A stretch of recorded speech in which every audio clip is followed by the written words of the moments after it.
সংসদে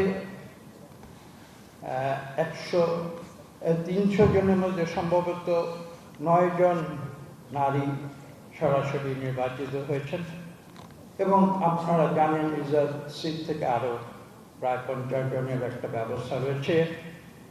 এবং এখানে যে গুরুত্বপূর্ণ বিষয়টি আপনাদের সামনে আমি উল্লেখ করতে চাই সেটা হচ্ছে এই দেশ যখন স্বাধীন হয়েছিল 1971 সালে, আজকে 55 বছর আগে, তখন একটি বিশেষ ব্যবস্থা আমাদের সংবিধানে করা হয়েছিল।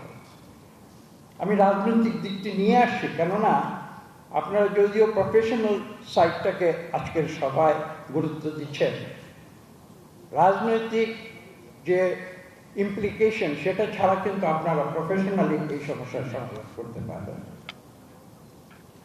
যখন রাজনৈতিকভাবে এই সমস্যাটির সমাধান হবে নারীর অধিকারের জন্য, তখনই কিন্তু দেখবেন যে আপনাদের প্রফেশনাল ক্ষেত্রে বলুন, আমি তৃণমূল পর্যায়ের ক্ষেত্রে যেটা বলেছি, সব জায়গায় কিন্তু এই সমস্যাটির সমাধান হবে।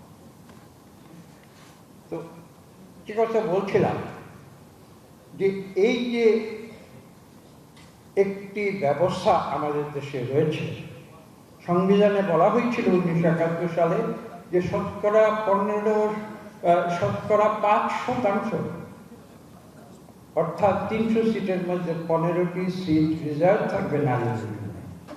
এবং সেখানে এই কথা লিখেছিল যে আমরা বিশ্বাস করি যে আগামীতে যখন এদেশে নারীর অধিকার সঠিকভাবে প্রতিষ্ঠিত হবে, তখন এই ধরনের বিশেষ ব্যবস্থা আর কোনো প্রয়োজন হবে না এবং সংবিধান থেকে এই বিধানটি অবরুদ্ধ করে দেওয়া হবে।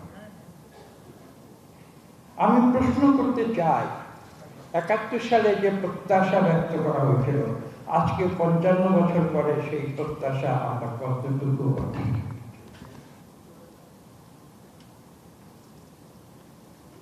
বাস্তবে কিন্তু উল্টো হয়েছে। সেই রিজার্ভ সিট 5% থেকে বাড়িয়ে আমরা 10%,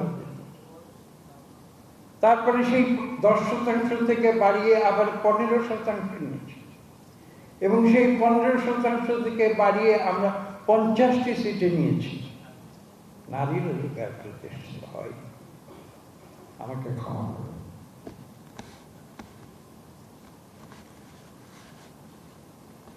তো মাঝে মাঝে আমাকে খুব কঠিন পরিস্থিতি মুখোমুখি হতে হয়। আমি বিগত নির্বাচনে, এই নির্বাচনে নয়, তার আগে নির্বাচনে যখন নারীর নমিনেশনের প্রশ্ন এসেছিল, আমাকে আমার অনেক সহকর্মীরা, আমি খোলাখুলি বলছি, আমার অনেক সহকর্মীরা আমার সমালোচনা করেছিলেন আমি অধিক হারে কেন নারীদের এমপি হবার জন্য সুপারিশ করছি। আমি তাদের উত্তর দিয়েছিলাম, আমি অধিক হারে সুপারিশ করিনি, আমি সমহারে তাদের প্রতিনিধিত্ব করার সুপারিশ করছি।